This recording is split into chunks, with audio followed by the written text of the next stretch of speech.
मैं Sajjan Kumar, education department Haryana. आज हम कक्षा 11वीं के अर्थशास्त्र में सहसंबंध गुणांक के बारे में पढ़ेंगे। इससे पहले हमने सहसंबंध गुणांक की प्रकीर्ण विधि का प्रयोग कर लिया था। आज हमारा विषय रहेगा कार्ल पीयरसन के सहसंबंध गुणांक। कार्ल पीयरसन का सहसंबंध गुणांक। कार्ल पीयरसन के सहसंबंध गुणांक का अध्ययन क्यों करते हैं? सहसंबंध की विधियों में इससे पहले हम प्रकीर्ण विधि का प्रयोग कर चुके हैं। सहसंबंध की प्रकीर्ण विधि के द्वारा केवल सहसंबंध की दिशा का अनुमान लगाया जा सकता है, परंतु सहसंबंध की मात्रा का ज्ञान नहीं हो पाता। इसका ज्ञान यानी कि मात्रा का ज्ञान जो है वो हम कार्ल पीयरसन के सहसंबंध गुणांक के द्वारा लगाते हैं। इसलिए कार्ल पीयरसन के सहसंबंध गुणांक का हम अध्ययन करते हैं। सहसंबंध को ज्ञात करने की यह एक आंकिक विधि है, यानी कि इसे हम अंकों का प्रयोग करते हुए कैलकुलेट कर सकते हैं, जबकि प्रकीर्ण विधि के द्वारा केवल दिशा का अनुमान लगाया जाता है। कार्ल पीयरसन के सूत्र को सहसंबंध गुणांक में हम छोटे r द्वारा प्रकट करते हैं। जो फार्मूला हमें दिया गया है, यहाँ पर सहसंबंध गुणांक छोटे r के चिन्ह द्वारा प्रकट किया गया है।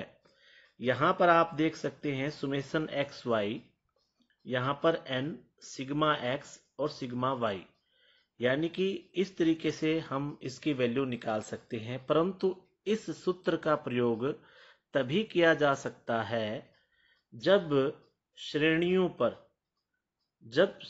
में जिनकी मदों के अंतर को वास्तविक औसत के आधार पर निकालना संभव हो, यानी कि कोई भी दो श्रेणियां, कोई भी दो मूल्य, कोई भी दो वर्ग जिनके द्वारा हम वास्तविक औसत निकाल लें। वास्तविक औसत से हम विचलन निकालते हैं या मदों से अंतर करते हैं। उसी के आधार पर यदि हम सहसंबंध निकालना चाहें तभी हम केवल इस सूत्र का प्रयोग कर सकते हैं। इस सूत्र को प्रयोग करने में इस सूत्र का प्रयोग तब नहीं किया जा सकता यदि कल्पित माध्य के आधार पर हम मद अंतर या विचलन लेते हैं, तो यह सूत्र हम लागू नहीं कर सकते। इस सूत्र का प्रयोग नहीं किया जाता। सूत्र के आधार पर तीन स्थितियां हो सकती है। निकाले गए सहसंबंध गुणांक का मूल्य +1 या -1 के मध्य कहीं पर भी स्थित होगा। यदि r +1 के बराबर है तो ऐसी स्थिति में हम ये कहेंगे कि जो दो श्रेणियां हैं, दो वर्ग हैं, उनमें पूर्ण धनात्मक संबंध पाया जाता है।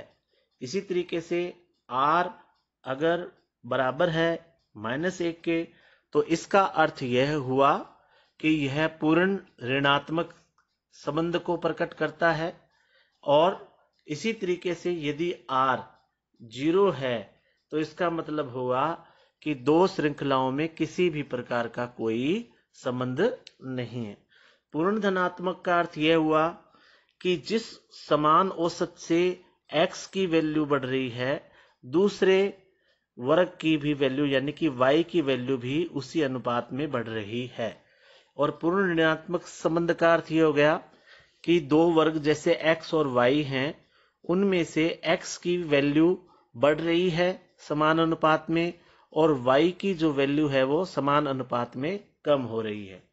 r का 0 यानी कि यदि x और y जो है इनमें किसी प्रकार का कोई संबंध नहीं है तो यहाँ r जो है वो 0 होगा।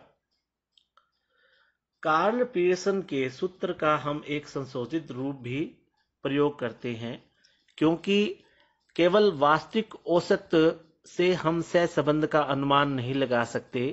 हमें कल्पित माध्य का प्रयोग करते हुए भी सहसंबंध का अनुमान लगाना होता है।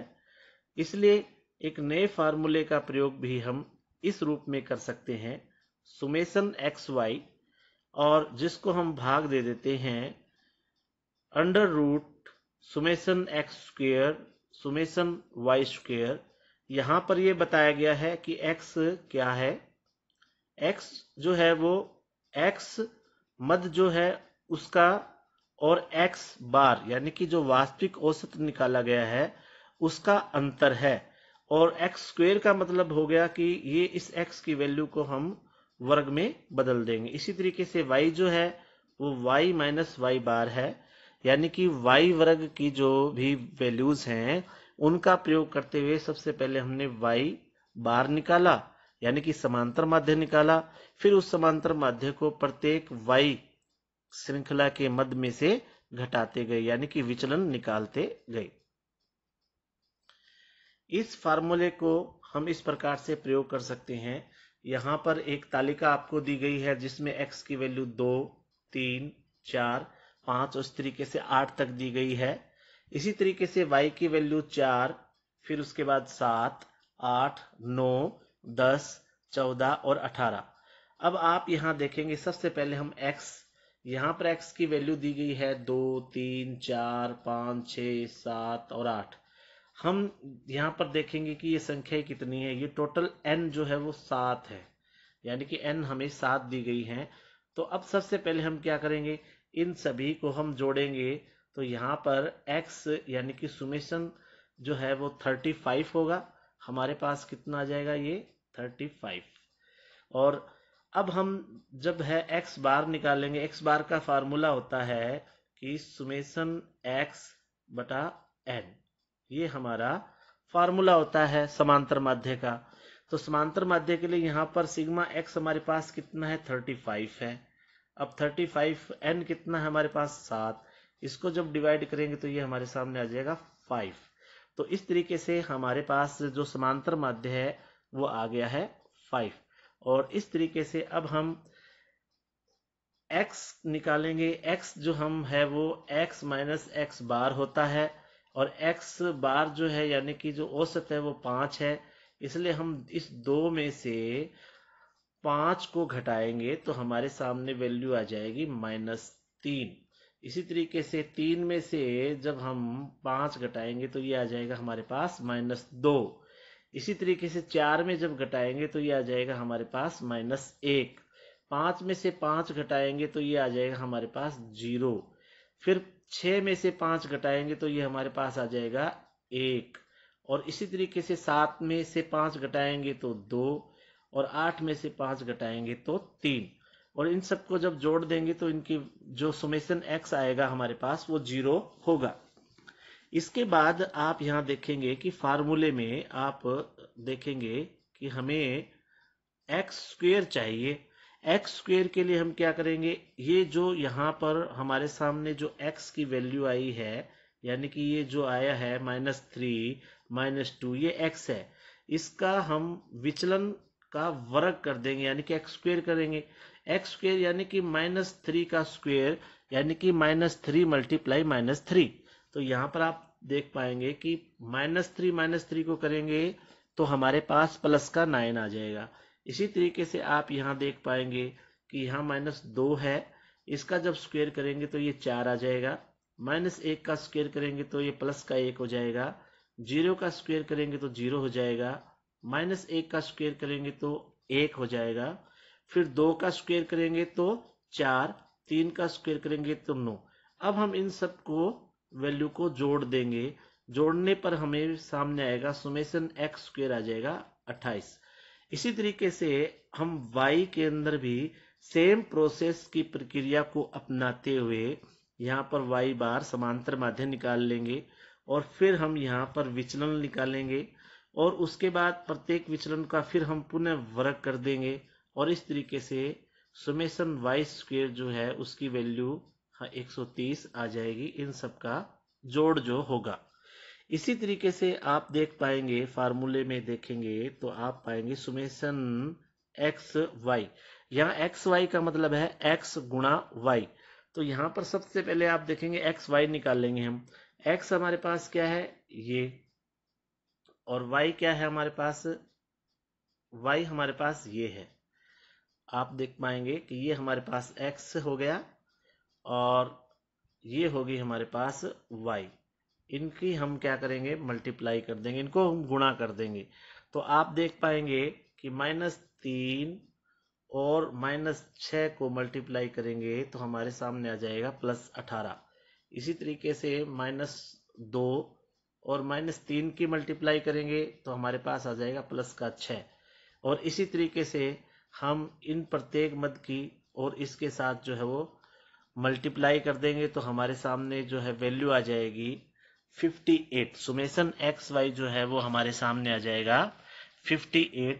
अब हम इस फार्मूले का प्रयोग करते हुए, क्योंकि इस फार्मूले में जो कुछ दिया गया है उसकी सभी की वैल्यूज जो है वो अब हमारे पास आ चुकी है, और इस फार्मूले का प्रयोग करते हुए हम सहसंबंध गुणांक निकालेंगे।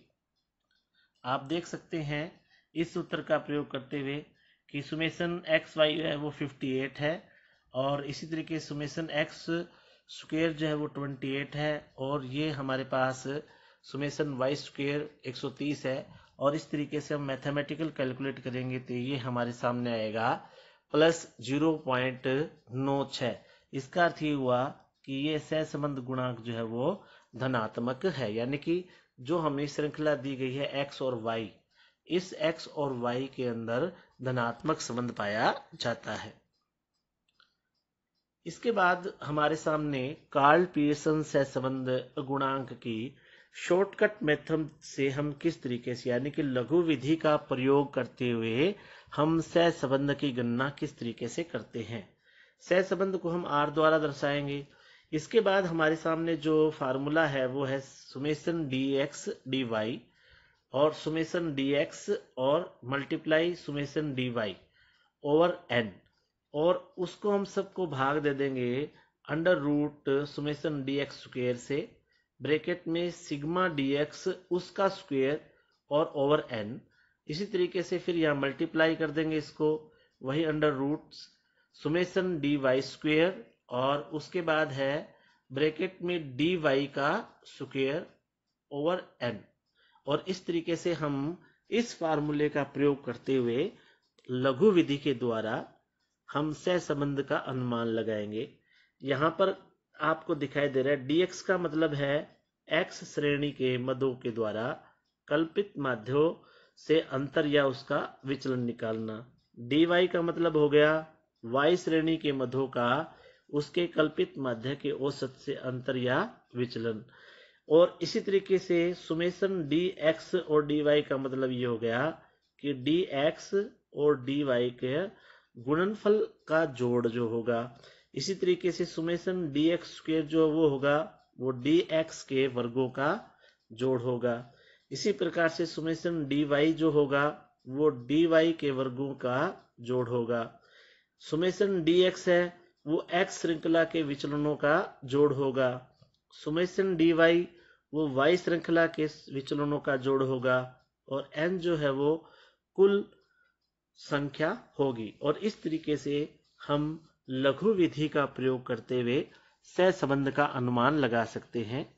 और इसके लिए हम एग्जाम्पल लेंगे कि किस तरीके से हम इसका अनुमान लगा सकते हैं। आपके सामने कीमत दी गई है 4, 6, 8, 15, 20, पूर्ति है उस पर 10, 15, 20, 25 और 30। सबसे पहले हम x यहाँ लेंगे एक कीमत के रूप में। यहाँ पर x जो है वो कीमत को शो कर रहा है, तो सबसे पहले हम लेंगे 4, 6, 8, 10, 8, 15 और 20। आप यहाँ देख पाएंगे कि यहाँ पर कल्पित माध्य 8 लिया गया है। आप कल्पित माध्य कोई भी ले सकते हैं, चाहे इसके अंदर ये वैल्यू में दिया हुआ हो अथवा नहीं, परंतु सबसे निम्न मध्य है वो है वैल्यू है वो 4, सबसे अधिकतम 20। इसलिए कल्पित माध्य ऐसा लेना चाहिए कि जो सबसे कम वैल्यू है और सबसे अधिक वैल्यू है उसके लगभग मध्य का होना चाहिए, ताकि कैलकुलेशन करने में किसी प्रकार की कोई दिक्कत न आए। यहाँ पर आप देख पाएंगे dx निकालने का फार्मूला है x - a। ए क्या माना है 8, आप यहाँ देख सकते हैं। तो यहाँ पर 4 में से 8 गए -4, 6 में से 8 गए -2, 8 में से 8 गए 0, 15 में से 8 गए 7 और 20 में से 8 गए 12। तो अब यहाँ पर टोटल जो है वो कितना आ गया 5। और इन सबको अगर हम जोड़ देंगे यहाँ पर तो ये आ जाएगा सुमेशन dx, ये 13 आ गया। अब हम क्या करेंगे, हमें चाहिए dx का स्क्वायर। ये dx है, dx की वैल्यू कितनी है -4, -4 का जब हम वर्ग करेंगे तो हमारे पास कितनी वैल्यू आ जाएगी 16। इसी तरीके से -2, -2 को जब हम वर्गमूल में बदलेंगे यानी कि इसका वर्गमूल निकालेंगे तो ये हमारे सामने आ जाएगा 4। इसी तरीके से 0 का 0, 7 का 49 और 12 का हो जाएगा 144। और इन सब का जब जोड़ कर देंगे हम तो ये आ जाएगा सुमेशन dx स्क्वायर आ जाएगा हमारे पास 213। तो अब आप इस चीज को देखिए कि हमने x यानी कि कीमत को हमने dx भी निकाल लिया और dx स्क्वायर भी निकाल लिया और इन सबको जोड़ भी दिया। y जो है वो पूर्ति को शो करता है। ठीक जो ये प्रोसेस हमने अपनाई थी, ठीक यही y के अंदर भी अपनाई जाएगी। इसके बाद जो इन दोनों में एक प्रक्रिया में और रह जाएगा वो है हमारा dx dy। यहाँ पर आप देखिए dx कौन सा है, ये रहा, और dy कौन सा है, ये रहा। यानी कि इन दोनों का हम क्या कर देंगे, गुणा कर देंगे। तो यहाँ पर आप देख सकते हैं कि dx की वैल्यू कितनी है -4 और dy की वैल्यू कितनी है -10। तो -4 और -10 की जब गुणा करेंगे तो हमारे सामने आ जाएगा +40। इसी तरीके से अगली -2 -5 से गुणा करेंगे 10 आ जाएगा। 0 की 0 के साथ करेंगे तो 0 आ जाएगी। 7 की हम 5 के साथ करेंगे तो 35 आ जाएगी। 12 की 10 के साथ करेंगे तो 120 आ जाएगा। और उसके बाद हम सुमेशन dx dy निकालेंगे तो वो हमारे सामने 205 आ जाएगा। क्योंकि अब शॉर्टकट मेथड में जो हमने फार्मूला लिया था ये फार्मूला शॉर्टकट का है, इस फार्मूले का प्रयोग करेंगे क्योंकि हमारे सामने सभी की वैल्यू आ चुकी है जो जो हमें चाहिए। इस फार्मूले का प्रयोग करते हुए हम इस तरीके से जो है वो कैलकुलेशन करेंगे और सारी की सारी जो वैल्यू है वो हम यहाँ रखते जाएंगे। और जब हम इसकी पूरी कैलकुलेशन करेंगे तो ये आएगा हमारे पास +0.97, यानी कि सहसंबंध गुणांक जो है वो धनात्मक है। यानी कि यहाँ पर x और y, x यानी कि कीमत को लिया गया है, y को पूर्ति के रूप में लिया गया है। यानी कि x यानी कि कीमत भी अगर बढ़ रही है तो y भी बढ़ रहा है, यानी कि y पूर्ति भी बढ़ रही है। तो इसलिए इनमें धनात्मक संबंध है। इसके बाद है हमारा पद विचलन विधि, step deviation method. Step deviation method जो है वो लघु विधि से अगली आसान तरीके से निकाले जाने वाला सहसंबंध की एक विधि है। इसमें हम ये देखते हैं कि यहाँ पर आप देख पाएंगे कि सुमेशन dx और डैश dy डैश, यहाँ पर है summation dx dash summation dy dash. और ठीक इसी तरीके से सुमेशन dx डैश का स्क्वायर ब्रैकेट में सुमेशन dx डैश का ब्रैकेट बंद उसका स्क्वायर, और उसके बाद जो हमारे सामने है सुमेशन dy उसका स्क्वायर, और इसी तरीके से सुमेशन dy डैश का स्क्वायर बटा n। तो इस तरीके से इस फार्मूले का प्रयोग करते हुए हम समझने का प्रयास करेंगे एक नई श्रृंखला। मूल्य और माप, मूल्य को x के रूप में दिया गया है और मांग को हमने y के रूप में दिया है। यहाँ पर हम सबसे पहले 5, 10, 15, 20, 25 इस तरीके से है। इनमें से हमने 15 को जो है कल्पित माध्य मान लिया। ये स्टेप हम पहले में भी कर चुके हैं, यानी कि dx निकालने का फार्मूला वही है। dx का मतलब x माइनस a, और a कल्पित माध्य है, यानी कि 5 में से हम -15 करेंगे तो -10 हो जाएगा। 10 में से -15 करेंगे तो -5 हो जाएगा। 15 में से 15 घटाएंगे तो 0। और इस तरीके से ये वैल्यू हमारे सामने आ जाएगी। अब आता है dx डैश। dx डैश जो होता है वो हम क्या करेंगे, इस dx को यानी कि ये जो dx दिया गया है इसको c से डिवाइड कर देंगे। c हमने मान लिया 5, तो यहाँ पर आप देख सकते हैं -10 है, इसको हम 5 से डिवाइड करेंगे तो कितना आ जाएगा -2। और इस तरीके से 5 को फिर करेंगे तो -1, 0 को 5 से करेंगे 0, 5 को फिर 5 से करेंगे तो 1, 10 को 5 से करेंगे तो 2। और इस तरीके से हम ये सारी की सारी वैल्यू जो है वो निकाल लेंगे। अब हम dx डैश का ही स्क्वायर करेंगे। dx डैश यानी कि ये जो है हम इस सभी वैल्यू का स्क्वायर करते जाएंगे, यानी कि -2 है तो -2 का स्क्वायर, -2 गुणा -2 प्लस का 4 आ जाएगा। इस तरीके से ये सारी वैल्यूज आएगी, इनको हम सबको जोड़ देंगे। यहाँ आ जाएगा हमारा सुमेशन dx डैश स्क्वायर, ये आ जाएगा हमारा 10। ठीक जितनी ये प्रक्रिया हमने इस प्रकार की है, ठीक इतनी की इतनी ही प्रक्रिया हमें इस y से लेकर के यहाँ तक हमें करनी है। सेम प्रोसेस हमें ये अपनाना है। और जो आखिरी जो प्रोसेस करना है वो है dx डैश और y dy डैश, इनका हमें मल्टीप्लाई करना है। यानी कि आप देखेंगे dx डैश और dy डैश, इन दोनों की वैल्यूज को गुणा कर देना है, यानी कि -2 मल्टीप्लाई 2 यानी कि 4, -1 और 1 की मल्टीप्लाई -1, और इस तरीके से सारी वैल्यू आ जाएंगी। और हम यहाँ पर सुमेशन निकाल लेंगे, summation dx dash dy dash बराबर -10। और हम अब इस फार्मूले का प्रयोग करते हुए हम ये जो वैल्यूज हैं वो यहाँ पर सब वैल्यूज रखेंगे, और उसके बाद जब हम इसकी कैलकुलेशन करेंगे तो हमारे सामने आएगा -1, यानी कि यह पूर्ण रूप से ऋणात्मक सहसंबंध है। इसका अर्थ ये हुआ कि जो x और y है उनमें से x एक समान अनुपात में अगर बढ़ रहा है तो y भी अपने समान अनुपात में कम होता जा रहा है। एक बढ़ रहा है, दूसरा कम हो रहा है। तो यह है पूर्ण रूप से एक ऋणात्मक सहसंबंध। सहसंबंध के गुण क्या हैं? R जो है हमारे सामने है, ये कोई अपने आप में इकाई नहीं होती, यह तो केवल एक संख्या है। R जो है वो कार्ल पीसन के सहसंबंध गुणांक को दर्शाता है।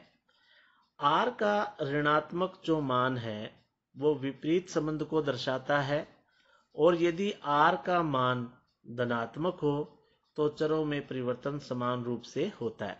यानी कि R यदि ऋणात्मक है तो इसका अर्थ यह हुआ कि दो वर्गों में से एक वर्ग जो है अगर कम हो रहा है तो दूसरा वर्ग जो है वो ज्यादा हो रहा है, यानी कि दोनों में विपरीत संबंध पाया जाता है। इसी तरीके से यदि R 0 हो तो दोनों चर के मध्य किसी प्रकार का कोई संबंध नहीं होता। यानी कि अगर दो श्रृंखलाएं हमारे पास हैं और उन श्रृंखलाओं में हमने ऐसी वैल्यू ले रखी है जिनका आपस में किसी प्रकार का कोई संबंध नहीं है, तो इसका अर्थ यह हुआ कि वहां पर सहसंबंध गुणांक जो है वो 0 होगा। यदि r + 1 है या -1 है तो हम ये कहेंगे कि सहसंबंध पूर्ण या समानुपातिक होता है। यानी कि अगर +1 है तो पूर्ण धनात्मक, यानी कि पूर्ण धनात्मक में ये हो गया कि दोनों मदें ही बढ़ रही हैं, x भी बढ़ रहा है y भी बढ़ रहा है, लेकिन समान अनुपात में बढ़ रहा है। और -1 है तो पूर्ण ऋणात्मक, उनमें से एक x समान अनुपात में बढ़ रहा है तो y समान अनुपात से घट रहा है, और x यदि समान अनुपात से घट रहा है तो y समान अनुपात से बढ़ रहा है।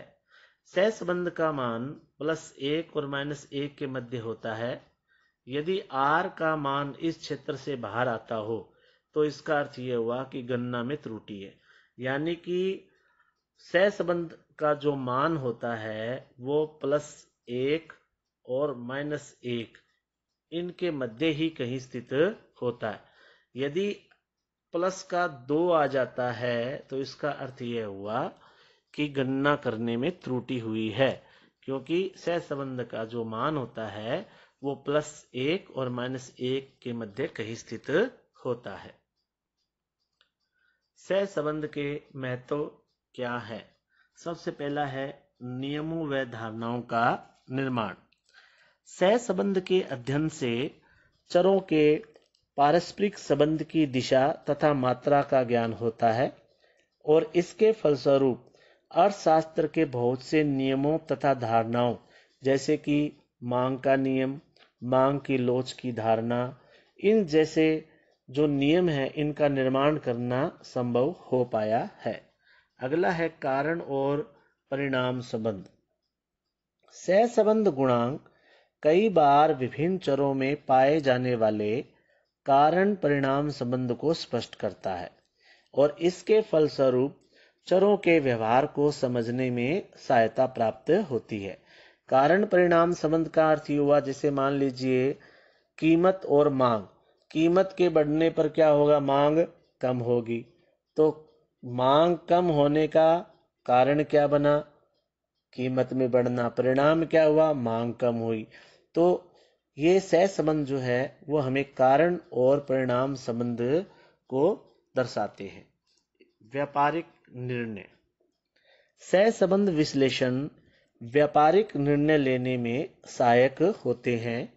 इसका कारण यह है कि एक चर में परिवर्तन होने की प्रवृत्ति दूसरे चरों में होने वाले अनुमानित परिवर्तन का अनुमान लगाना संभव हो जाता है। यानी कि x और y दो वैल्यू हैं, यानी कि x में परिवर्तन होने पर y पर क्या प्रभाव पड़ेगा हम ये अनुमान लगा सकते हैं।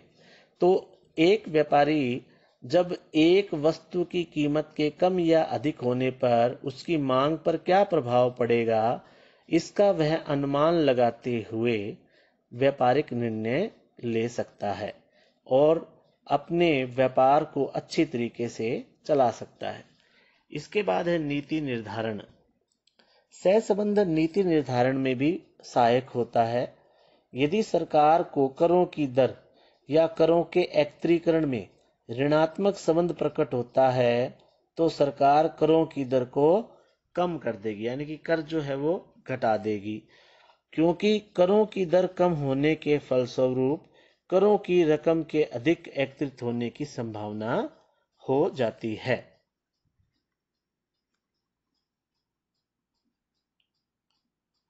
कुछ महत्वपूर्ण प्रश्न। कार्ल पीयरसन के सहसंबंध गुणांक से क्या अभिप्राय है? कार्ल पीयरसन के सहसंबंध गुणांक का अध्ययन हम क्यों करते हैं? कार्ल पीयरसन सहसंबंध गुणांक की लघु विधि व पद विचलन विधि का वर्णन करें। यानी कि इसमें हमें स्टेप बताने हैं कि आप क्या क्या स्टेप जो हैं उनका प्रयोग करेंगे। कार्ल पीयरसन सहसंबंध गुणांक के गुण लिखें। सहसंबंध के मुख्य महत्व कौन कौन से हैं और इस तालिका का प्रयोग करते हुए सहसंबंध गुणांक विधि का प्रयोग करें। और सहसंबंध ज्ञात करने के लिए इसमें आप लघु विधि, पद विचलन विधि अथवा प्रत्यक्ष विधि का प्रयोग कर सकते हैं।